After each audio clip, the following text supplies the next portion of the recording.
Well, I'm happy to have with us here two great bishops, and I'd like to call them friends as well. The Right Reverend William Bauer from the Diocese of the Mid-Atlantic ACA, correct? No? No, Oh, Diocese of Eastern United States. Eastern United States. I stand There we corrected. are. Okay. And Bishop Paul Hewett, the presiding bishop of the Diocese of the Holy Cross, right? Good to be And here. huh? It's good to be here. It's good to have you both.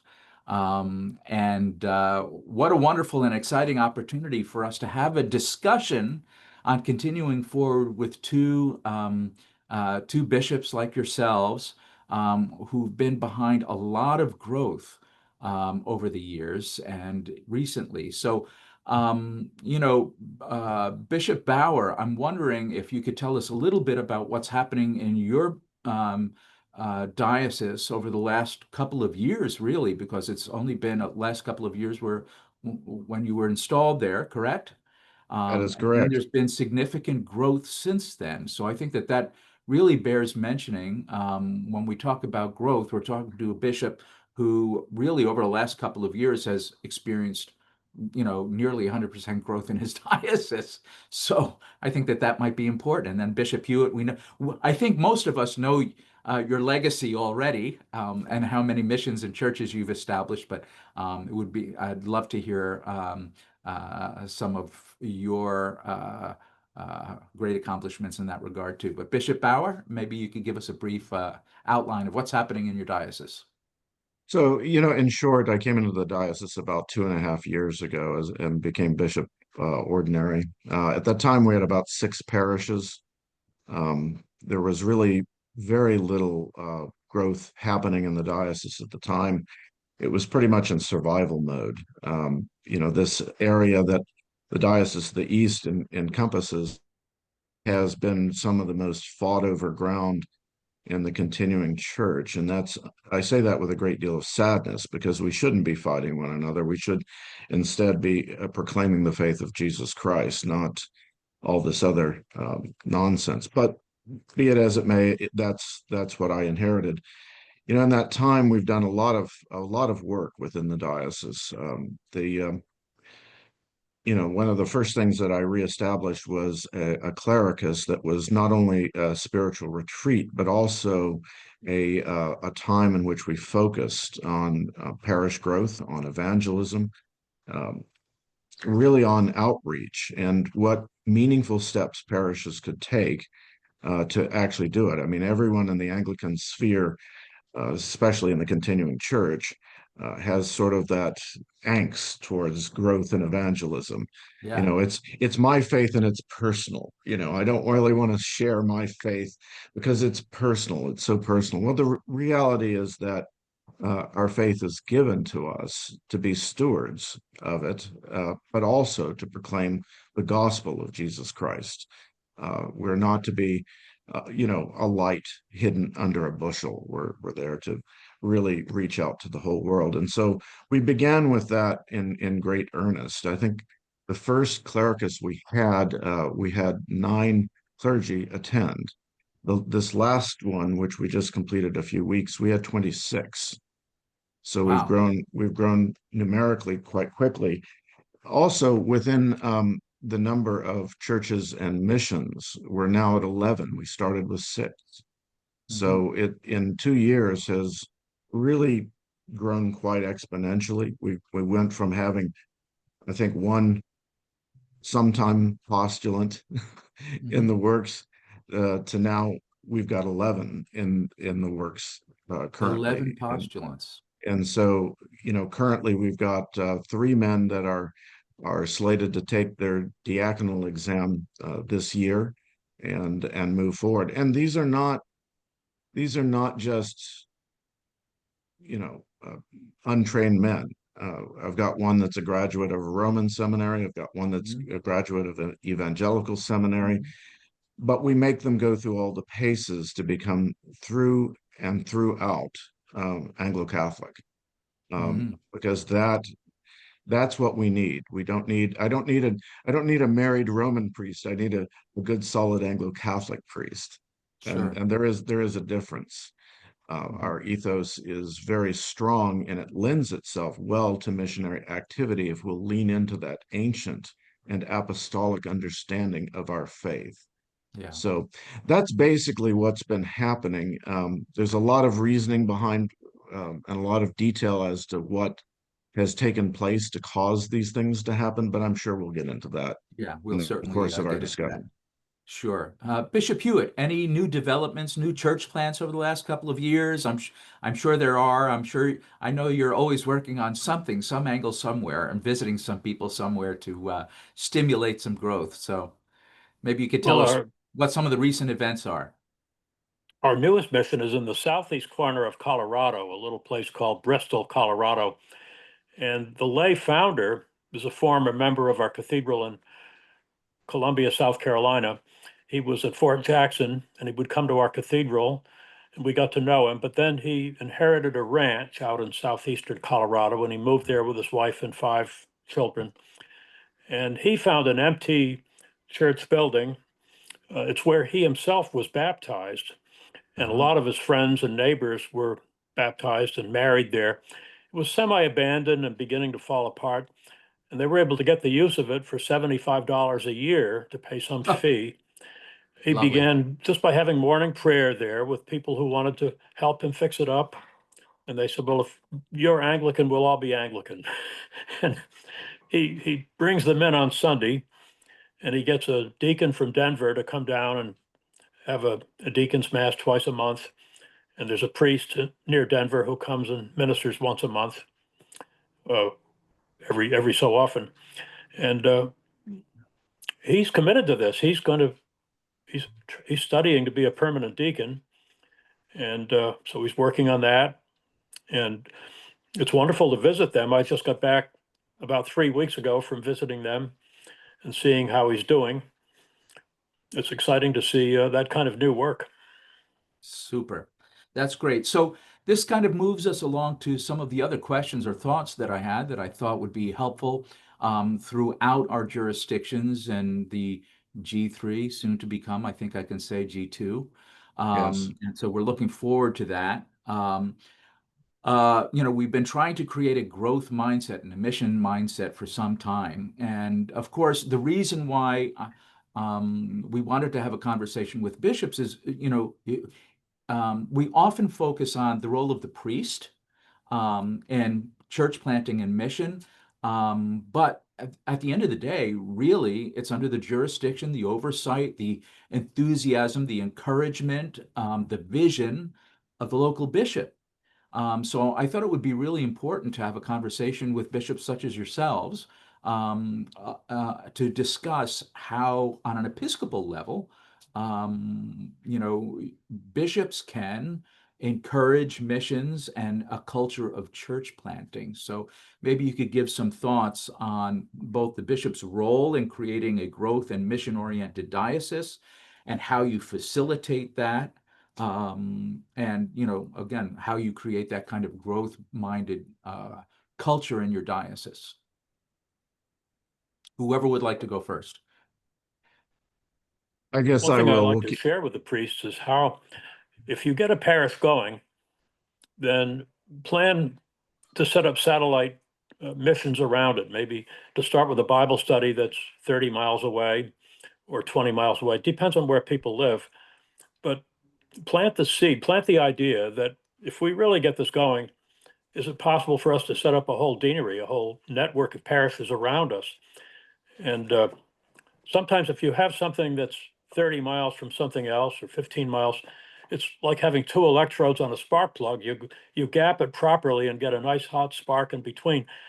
The proximity of these two works would create an upward spiral where they both grow, they both do better uh, by being two separate things.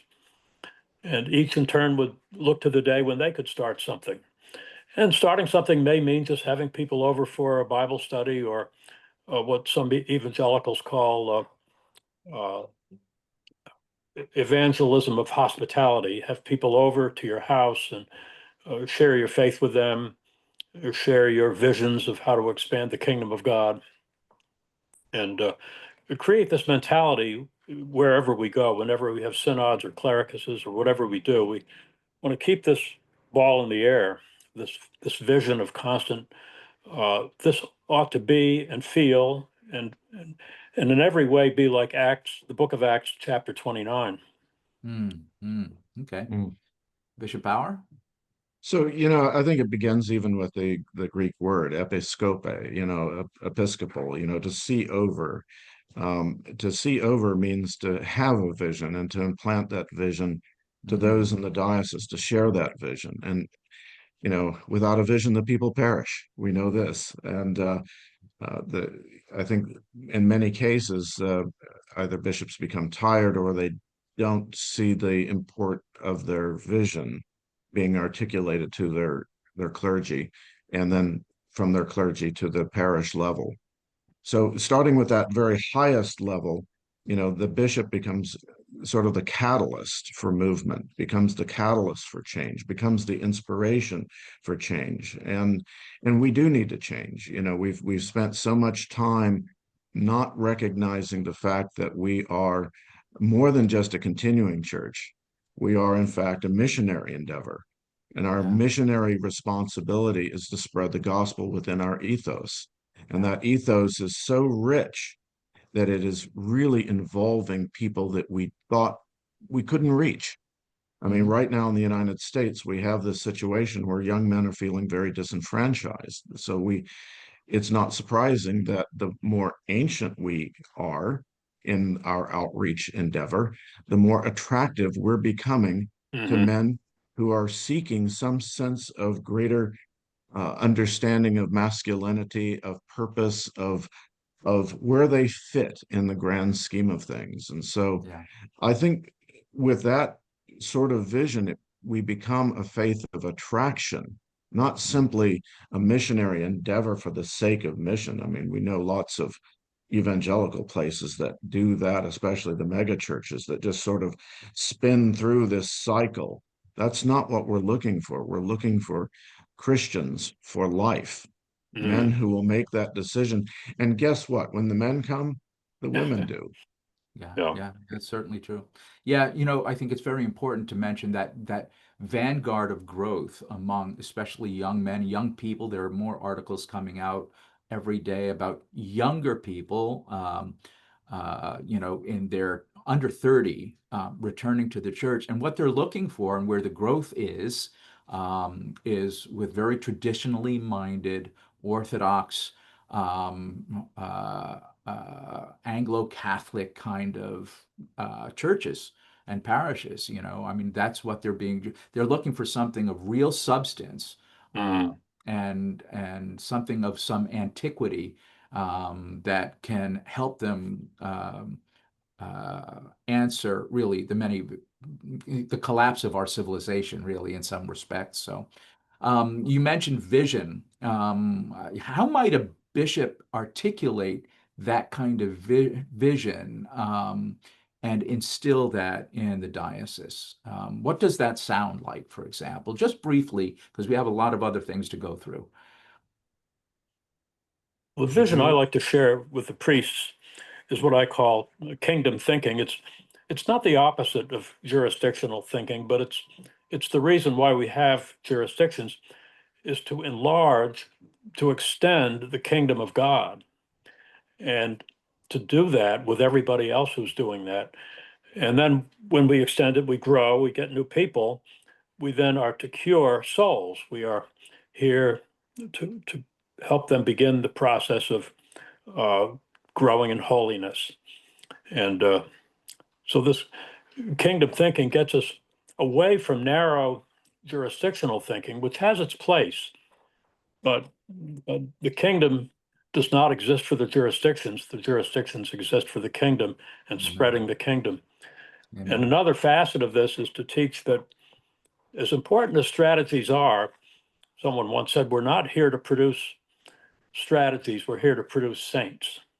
And the strategy will flow from the growth and holiness of our people.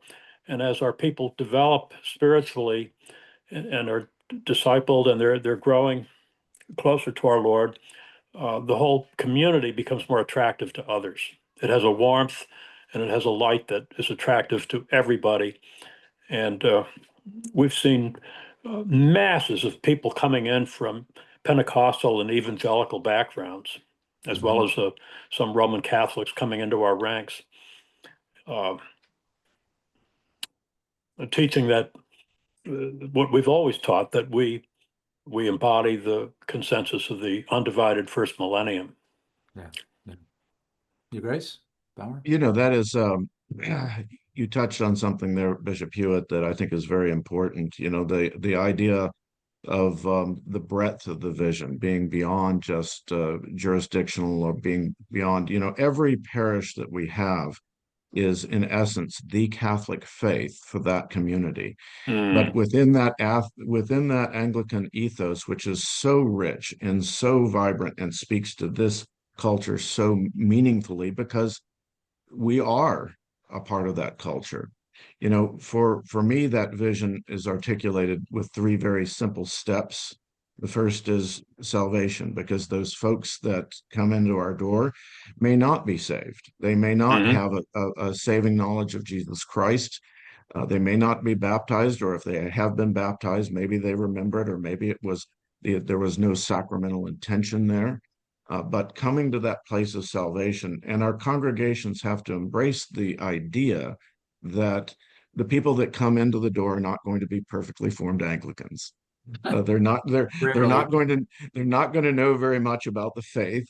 There's certainly, they're going to be very obsessed with, our Catholic calisthenics, stand up, sit down, and kneel, and their focus on those things. But that salvific message has to come first. The second is that of discipleship, not just leaving them at a saved place, but really taking the time to teach the faith, teach the completeness and the fullness of the faith, so that they can pass that on to the next generation, and indeed to their peers. And the third one is that of vocation. Every Christian soul has a vocation, and helping people discern what their vocation is and plugging them into those ministries so that they can truly go out and do the Lord's work, and that work that they are uniquely called to do. But they can't get there until they've been through the other two steps. Yeah. Absolutely. I'll give a shout out. Yeah. Come on. No, sometimes we have the attitude when people come to the parish, oh, great, they're here, let's put them on the vestry. Oh, big mistake. Tragic mistake. No, Yeah. no. Oh my They gosh, have to go through these different stages of development so that they grow in their faith, and that they have that solid rock to stand upon whenever things get tough. Either tough in the parish, which happens because we're people, or tough in their outside, their home life, their job life, whatever. But having that solid foundation is critical. Yeah. Yeah. I was going to give a shout out to Bishop Scarlett out there at St. Matthew's in California, because they're very much focused on the same kind of ingathering and then discipleship process. They have a spiritual formation process that sounds to be pretty rigorous, and it's another expression of a bishop doing very much the same sort of thing. So that's super. So one of the things that we kind of touched on, so we've talked a little bit about creating a church planting culture, or a growth-oriented culture. We might want to become a little bit more specific. So, the first is, how do we overcome the frequent opposition to both? Because whenever we're talking about church planting, there's certainly a numerical aspect to that, right? Or if you have, like, for example, Bishop Bauer, you were talking about when you first came into the diocese, and it was in survival mode with smaller parishes, right? So at some point, the numbers have some kind of meaning. And yet sometimes when we talk about that, some people will bristle. Of course, whenever I talk about it, I'm assuming the spiritual aspect of that, and I hope our hearers do as well. But how can we help people overcome that kind of opposition to actual growth. And, when we talk about spiritual growth, not spirit, for example, you were already alluding to it. When there's spiritual vitality in the parish, it results in, both of you were saying it, numerical growth.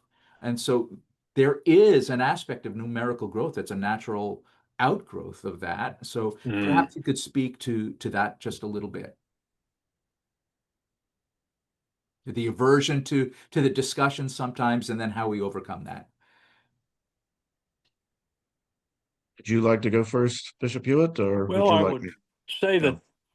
that when I was 5 years into ministry here in Columbia, South Carolina, we knew we needed a full-time curate, and we were able to finance that and put him in a house. What the curate and I did right away, instead of talking about numbers, because we were lean in those days, uh, we decided to buckle down and say daily morning and evening prayer, and set it up at times that were suitable for commuters, people who were going to work and coming home from work. And I think the growth phase began not as a result of trying to get people, but as a result of us being in prayer every day, 7 days a week, morning and Mhm. evening, Mm. with four masses during the week. We kept increasing the Wow. saints' days that we observed, and setting, you might say, the spiritual fire, getting that lit. And the people responded to that because they said, even if I can't come to morning prayer, I know that you're saying it on my behalf, that I'm Hmm. part of your community, and I join you by reciting the Apostles' Creed when I'm on my way to work, or Mm. I say the Rosary when I'm coming home from work. They take some part in it, and we do have lay people who come and form a little community of those who can come. I think the growth was a spinoff of that, because the Lord was saying, I'm not going to let lots of new people come in here if you're not going to be uh, people who honor me this way. Yeah. And within a year of setting this up, we began to see a literal flood of new people coming in. And how that Mm. happened was all a God thing. We had Yeah. nothing to do with it. It was God's way of building a community here that suited His purpose. Interesting. Yeah. Bishop Power?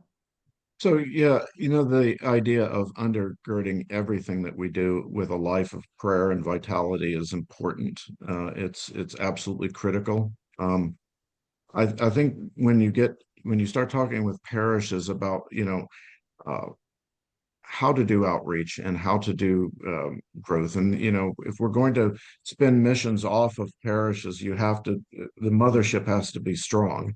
Yeah, So the but parishes oftentimes falter in this process because they try to just throw everything out there and try to attract everybody. And that it certainly the church does minister to everyone womb to tomb, but the the reality is there's a group of folks in this, and every study bears this out, of about 25 to 45, that these are family people. And if parishes start gearing their programming and their offerings up to that demographic, and Bishop Hewitt actually mentioned it here without Hmm. realizing it, having things for people to do after work and mm, Yeah. gearing things to where people can actually plug in, um, is absolutely critical. If you really focus on that group of 25 to 45, every other dynamic of your parish, every other age bracket will lift also. It lifts all boats, if you would. yeah, yeah, Um, Interesting. it also provides the continuation for that next wave of Christians. You're ensuring the future of the church. Yeah. And what's Yeah. more exciting than to come into a church where there are families? What's the old expression? If you don't hear crying, your church is dying. Yeah. oh yeah, yeah, Yeah. Yeah. Yeah. Yeah. yeah. Yeah. We have a lot of crying and uh, child noises these days here at Trinity, but it's a wonderful thing.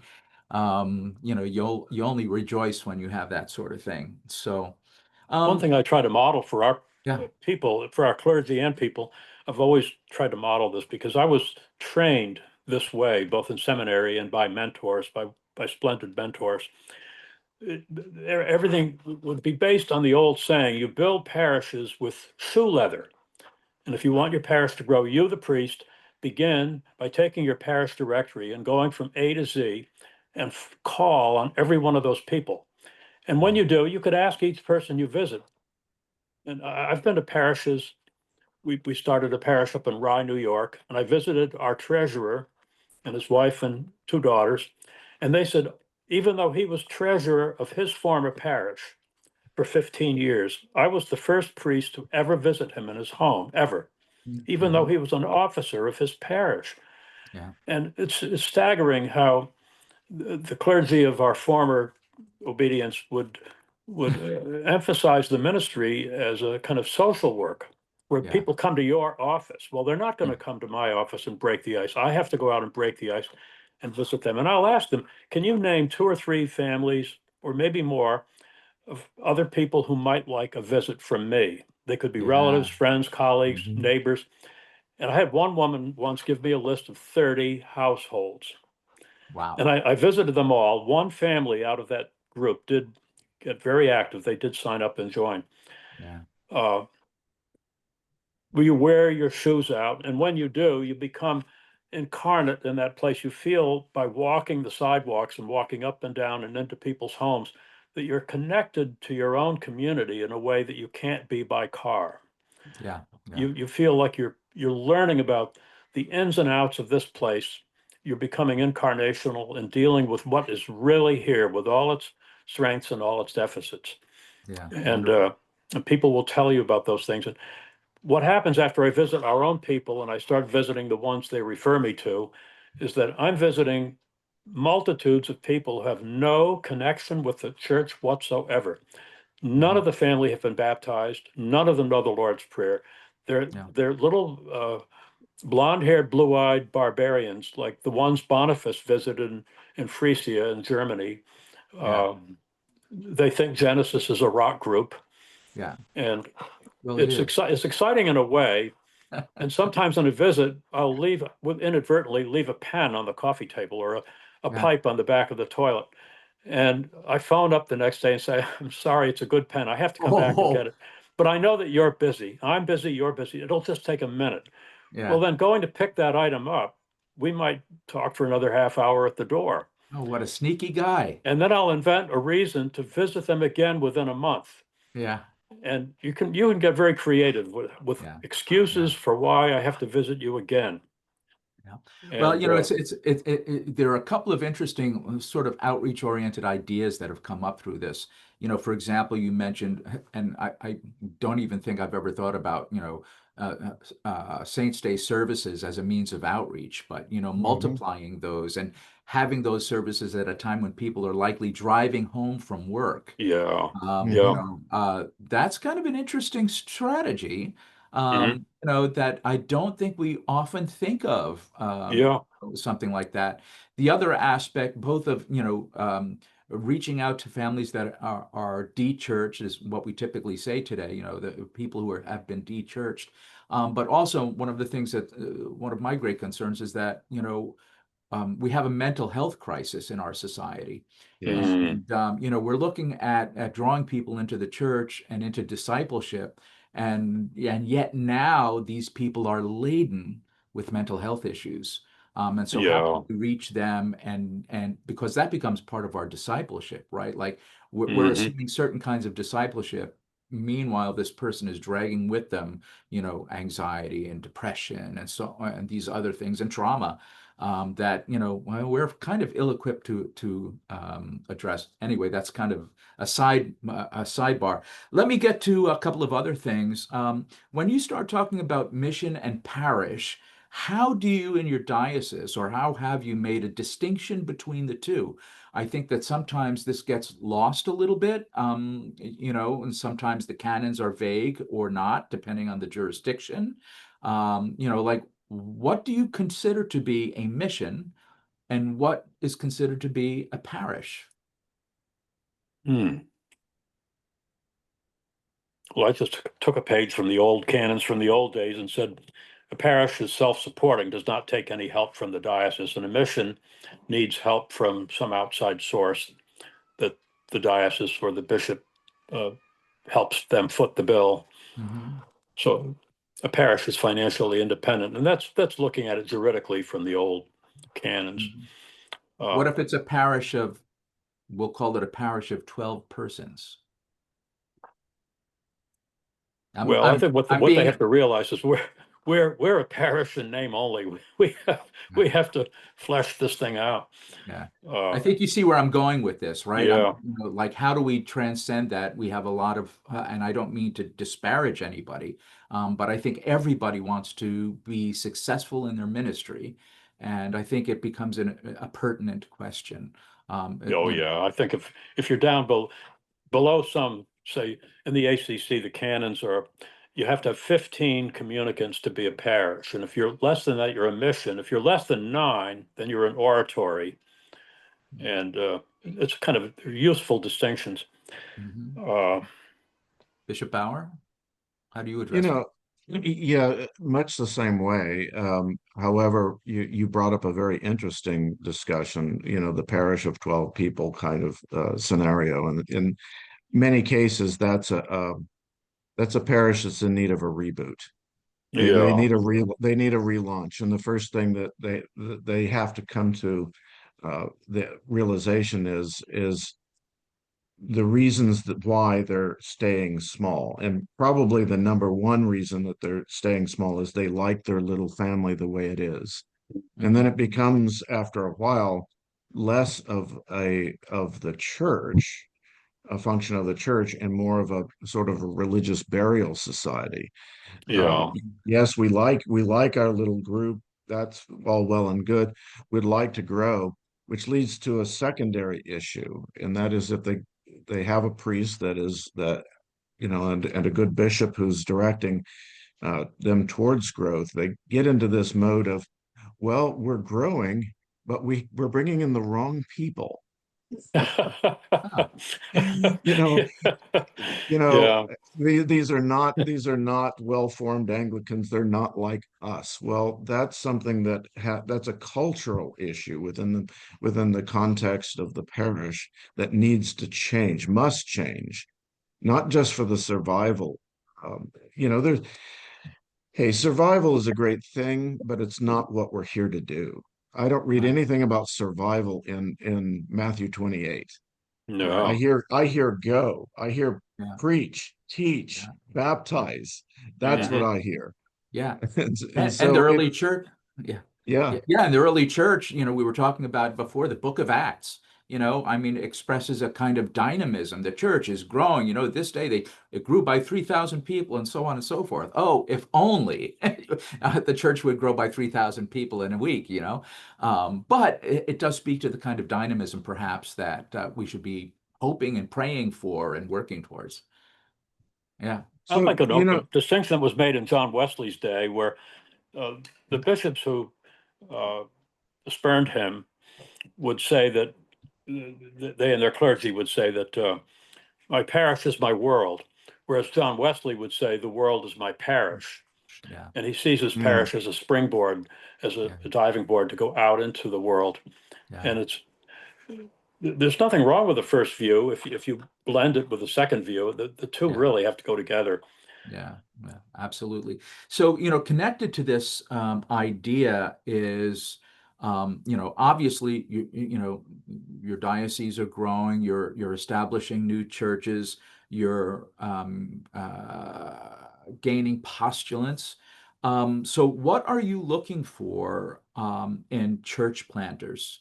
Like, if you're going to send somebody out to plant a mission or plant a church, and of course, that dovetails with just how you're going to do that. In other words, are you going to send one guy out, into the middle of nowhere to start a church? That's a real missionary endeavor.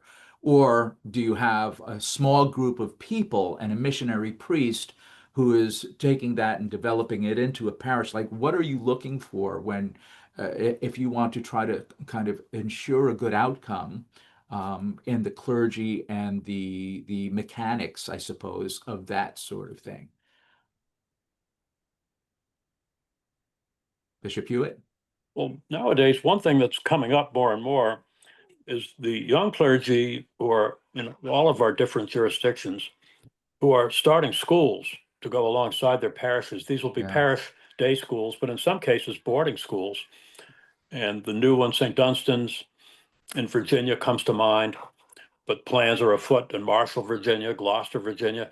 The plans for schools are cropping up, and whenever a parish commits itself to a school, it had better prepare itself to double in size fairly quickly, because Mm. when you do something for parents' children, they will tend to become members. Mm. And of course, you incentivize it by saying tuition is lower for members and that sort of thing. But it's amazing how many schools, it's mostly APA and REC are doing most of the schools, but Yeah. our parish in Marshall, Virginia has hired an architect to design a parish hall and a day school Yeah. in one big complex. And when you walk in the front door, you see the architect's rendering, his first rendering of what this will look like. And they've saved up So quite a bit of money to get it started. yeah, so it looks like one of the things you're paying attention to is the vision of the vicar or the church planter, we'll say, and how Absolutely. active or dynamic he is and what he's trying to accomplish. Would that be true? Yeah, Yeah. yeah. Bishop Bauer, what do you think? You What do know, you? that's certainly true. I also look for work ethic.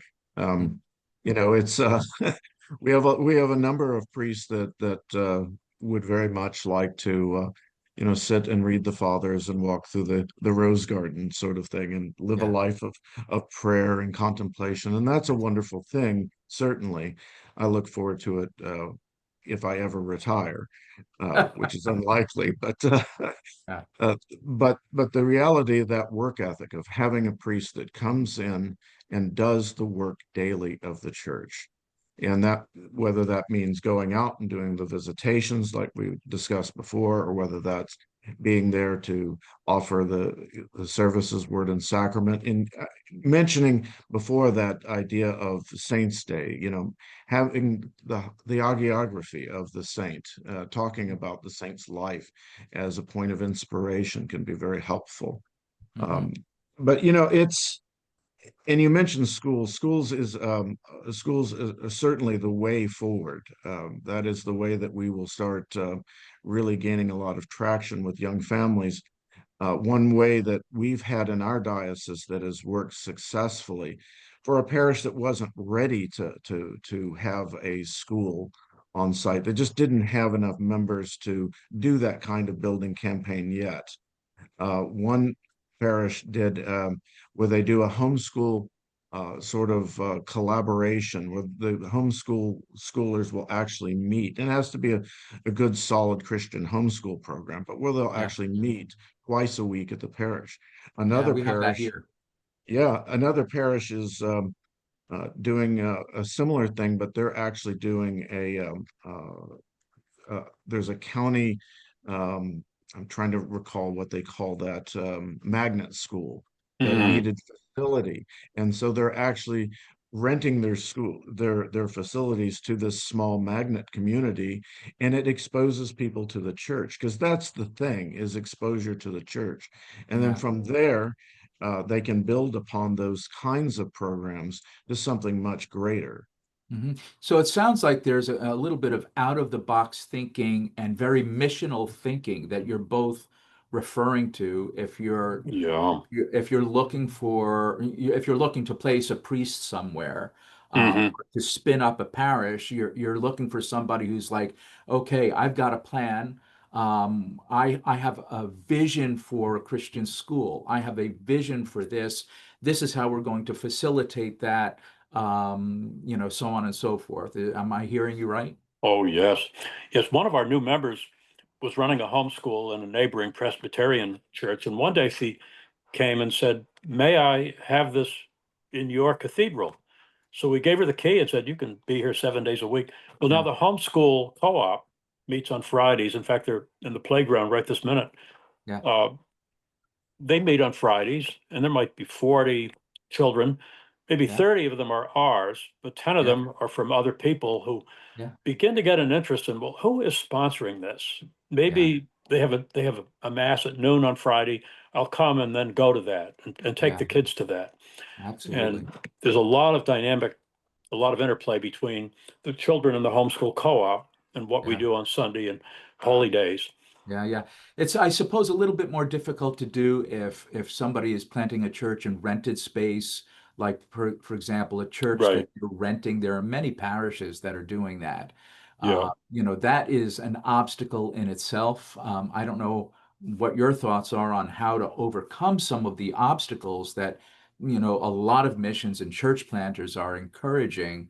We might want to talk about that and how in your diocese you support or enable church plants. In other words, how can a bishop or a diocese enable and help those parishes and other parishes that are really not quite there yet, certainly don't have their own facility? How can we help them grow and prosper and see their church thrive? Because I mean, at the end of the day, anybody who's pastoring would certainly like to be pastoring a financially healthy, spiritually healthy, growing numerically parish, right? I mean, I think Yeah. that's why we're all doing it, right? So that we're reaching out to the world and ministering to people, and it's the real deal. So, how do we get there? We've had a development fund. It's very, very small, and I run it through my discretionary fund. But if a priest can go to a place and all he needs is an extra, say, $1,500 a month to make ends meet, we can't go much higher than that. But we have done that much, then we'll do it. Hmm. And he goes to this place, and maybe after a couple of years, he's grown to the point where he doesn't need this money anymore, Right. and we'd rotate it around to somebody else. Hmm. Uh, a lot more work needs to be done in that kind of area. Yeah. I know the APA has got a very substantial development fund that's usually up around $100,000. They can, and I think the ACC has some money like that that they've used at St. Hilda's in Atlanta to great success. And you have to work carefully to make sure that it's going to make a difference, that it's going to motivate people to contribute to this fund and keep it going. Hmm. Hmm. Yeah, and But I'm sure you want to make sure. people will lean as they begin to get confidence in what we're doing. We're finding that people are more and more leaning into tithing without even being told about it. Tithing of their, what we're getting back to someday is people tithing of their wills as they get confidence and see that uh, we're not just fly-by-nighters. This whole thing is here to stay, and they can Mhm. have enough confidence in it to really leave some significant money in their wills. Yeah. Bishop Bauer? Yeah, so there's a couple of different things here that we've discussed. Of course, the monetary aspect is important, and it's important to nourish the community so that as they can move off of support and start being self-sufficient. But I think that move from or going from a temporary sort of place to a permanent church plant is very critical. It's a critical move. I've done it in my own missionary work in the past. It Mm, changes the character completely of the community. It takes them from being sort of either a home church or a storefront church to being something that's established, and then you start attracting a different type of parishioner. Uh, mm, True growth can start really happening at that focus. So getting them from the get-go in a mission perspective to really focus in, we don't want to stay at this place. This is not the vision. The vision right. is that we have our own permanent place, and that if we have to take a mortgage out on it, that gets taken out, that gets paid as quickly as possible. And then Hmm. the diocese, of course, needs to help support that, both in locating things, furnishing the place, in perhaps help with down payment, whatever that has to Mm, be. But in addition to which, you know, much like Bishop Hewett, you know, I run our stuff through my discretionary fund also. And currently I have 3 stipends that I'm paying out of my discretionary fund. And, two of which are temporary. One is going to be long-term permanent because it's for religious. But, having that help available from the diocese is critical. And articulating that to people who are starting missions, or whether it be the clergy that are involved, and the laity as well, but also to the entire diocese, you need to give to this. This is important. This is Yeah. important. I Yeah. know my diocese right now takes 3% of our total, and we're sending it to the Diocese of Puerto Rico, and they're fun. And all of that money that we're funding to Puerto Rico is actually going to a mission in Dominican Republic, which has been incredibly successful. Father Fanfi down there. Mhm. And so the diocese has to look outside of itself. Yeah. The money that is given to us is really God's money. Yeah. It's nice that we have a nice nest egg for troubled times, and I'm not suggesting otherwise. That's financially prudent. But beyond that time period that we assess as being necessary to have some money in reserve, everything else needs to be put out in some sort of missionary activity. And everything Yeah. else needs to be put out in something that helps grow and invigorate the church. It's God's money, not ours. Yeah, Yeah. yeah. But one of the things that you've both kind of touched on, which is, this idea that the church that's being planted should become, the way I think of it, is survivable. In other words, Self-sufficient. it should become stable enough so that it can survive whatever goes on. Having planted a couple of churches, I know that planting a church is very precarious. It's like a sensitive little infant, Yeah. and things can happen. Things can happen jurisdictionally. Things can happen to the pastor. Other things can happen that could jeopardize the success of the mission. You start a mission, and 6 years later, you don't want to end up closing the doors or effectively being incapable of growth. And so it sounds like, what you're talking about is establishing a baseline so that survivable parishes are established and that can continue to grow and thrive. Absolutely. And this is one of the real sort of tangible reasons why we need unity. Mm, The more unified we are, the more, not only do we create that bigger presence and speak to a greater segment of the American populace, but also that we have more resources that we can share. We have more Yeah. vitality that we can share.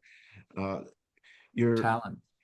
talent. We've Yeah. got people that will give to such things if they feel that it's tangible and real, and not fly by night, to use Bishop Yeah. Hewett's term. Yeah. You Yeah. know, Yeah. Yeah, that's a great theme to end on, because we're just about just beyond 50 minutes so far, I think, or almost. And so the theme of unity, I think, is a really good one. The idea Oh, here we yes. are, we're representing in this call, this video, two jurisdictions, but there are others, and it's a wonderful thing when brothers dwell together in unity. And so that's certainly a good thing. And it's about to be interesting to. one. Yes, yeah, yeah. And but the idea of what or how unity will play into strengthening mission, I think is a very interesting thought. Yes, indeed. Right. Yeah, So, yeah. Well, Bishops, thank you so much for your time and Thank these you. great and really enlightening and substantial answers and dialogue. It's been, I think, really helpful. I think and hope that a lot of people will get a lot out of it. And I really want to thank you again for joining me here with Continuing Forward and this time together. So thank you so much.